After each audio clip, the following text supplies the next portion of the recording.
उनका कहना है कि हम हिस्ट्री के सबसे बड़े क्रैश की तरफ बढ़ रहे हैं, लेकिन इसी खतरे के बीच उन्होंने एक ऐसा रास्ता बताया है जो आपको न सिर्फ इस संकट से बचा सकता है बल्कि आपकी वेल्थ को कई गुना बढ़ा भी सकता है।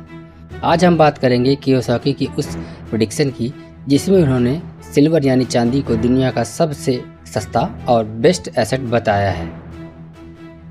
कियोसाकी हमेशा से पेपर मनी को फेक मनी कहते आए हैं। उनका तर्क सिंपल है, सरकार जितना चाहे पैसा प्रिंट कर सकती है और जब ज़्यादा पैसा मार्केट में आता है तो उसकी परचेजिंग पावर कम हो जाती है, जिसे हम इन्फ्लेशन या महंगाई कहते हैं। कियोसाकी ने हाल ही में एक सोशल मीडिया प्लेटफॉर्म एक्स पर लिखा कि आने वाले 5 सालों में दुनिया हाइपर इन्फ्लेशन की चपेट में आ सकती है। इसका मतलब है कि आज जो चीज़ हम 100 रुपये में खरीद रहे हैं, शायद कुछ सालों बाद उसके लिए हमको 1000 रुपये देने पड़े। ऐसे में कैश बचा कर रखने वाले लोग सबसे ज़्यादा नुकसान में रहेंगे।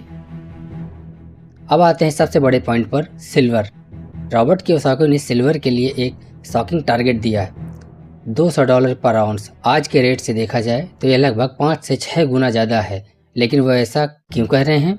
इसके 2 सबसे बड़े कारण हैं। एक तो इंडस्ट्रियल डिमांड, इसमें चांदी सिर्फ ज्वेलरी के लिए नहीं बल्कि मोबाइल, इलेक्ट्रिक व्हीकल और सबसे ज़्यादा सोलर पैनल में चांदी का इस्तेमाल हो रहा है। और दूसरा लिमिटेड सप्लाई, सोना बहुत महंगा हो चुका है लेकिन चांदी अभी भी आम आदमी की पहुंच में है। कियोसाकी के मुताबिक जब स्टॉक मार्केट गिरेगा तो लोग सेफ हेवन एसेट की तरफ भागेंगे और चांदी की कीमत रॉकेट की तरह ऊपर जाएगी। वीडियो में एक और बड़ा जिक्र है वॉरेन बफेट का। कियोसाकी बताते हैं कि वो बफेट की बातों को बहुत गौर से सुनते हैं। उनके मुताबिक मार्केट में 3 बड़े बम फटने का इंतजार कर रहे हैं। एक तो एआई बबल, आर्टिफिशियल इंटेलिजेंस का हाइप जो मार्केट को आर्टिफिशियली ऊपर ले जा रहा है। दूसरा स्टॉक मार्केट बबल, कंपनी की असली वैल्यू कम है लेकिन शेयर बहुत महंगे हैं। तीसरा ग्लोबल डेट, दुनिया के देशों पर इतना कर्ज है जो शायद कभी चुकाया ही ना जा सकता। कियोसाकी कहते हैं जब मार्केट गिरेगा तब सिर्फ वही बचेगा जिसके पास हार्ड एसेट यानी असली संपत्ति होगी।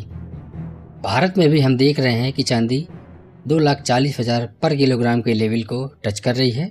तो क्या आपको अभी जाकर सब कुछ बेचकर चांदी खरीद लेना चाहिए? बिल्कुल नहीं। कियोसाकी का संदेश निवेश की स्ट्रेटजी बदलने का है। अपने पोर्टफोलियो में थोड़ा हिस्सा रियल एस्टेट जैसे गोल्ड, सिल्वर या बिटकॉइन को दें। दोस्तों, वक्त तेजी से बदल रहा है।